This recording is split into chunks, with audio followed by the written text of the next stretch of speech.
Alright, I'm giving myself the challenge. I'm going to explain to you the difference between intuition and sensory in the Myers-Briggs.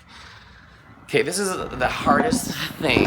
I gotta set up for this. This is the hardest thing to explain out of all the functions. And I'm not even going to get started with introverted intuition, extroverted intuition. That will be for the next video. But I want to just try and give a brief picture to explain how people who are intuitive are different than people that are sensory. So I'm going to give an example to start. You have a puzzle, right? Now, sensory people rely on their five senses. So there's what you see. Now, what you see is puzzle pieces. They're there, right? There's lots of puzzle pieces. You see a certain amount of the puzzle that's made, a certain amount that's not made. And you're focused on what's there, what you see.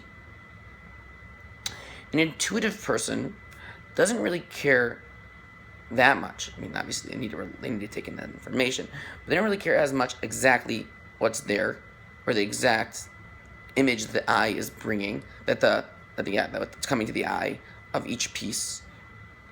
They don't notice and they don't care how big it is, how small it is, to a certain degree. They just kind of take in, I guess let's call it a little bit of a blurry sense of the puzzle. And then they don't want to put their whole brain on the actual pictures. They want to allow room for your brain to think, what does this all mean?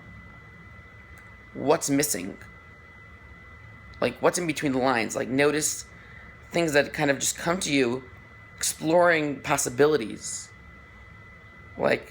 Humor to oh my gosh, you notice all the puzzle pieces, it kind of looks like a giant letter C. Or, oh my god, look, the zebra missing its legs. That looks really funny. Or, so that's basically, in short, intuitives basically leave room in their mind for exploring possibilities, more than the exact events that are there and are occurring.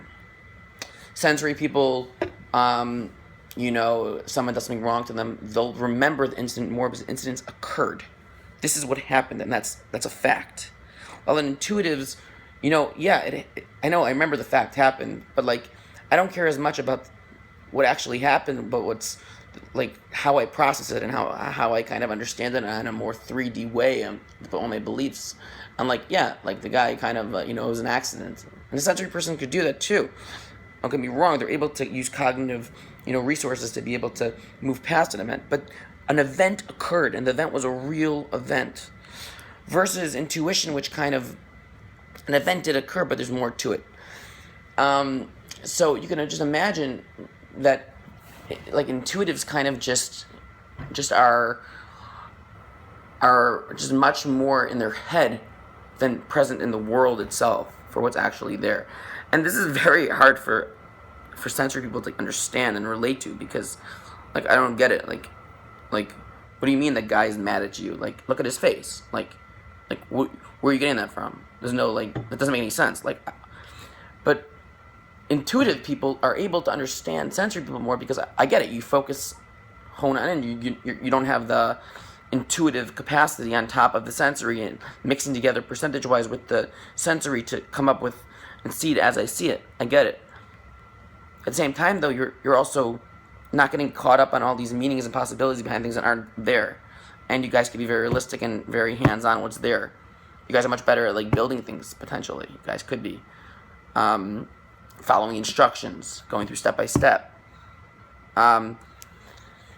So that's my basic talk on the intuition versus sensory. I mean, I have so much more to say, and if we break down the functions, we could really get involved in so much. NI versus NE and SI versus SE. But that's for a different talk. And also how much your intuition is influenced by your internal belief system in terms of whether you're a feeler or whether you're a thinker. There's tons of information we could talk about. All right, have a good one.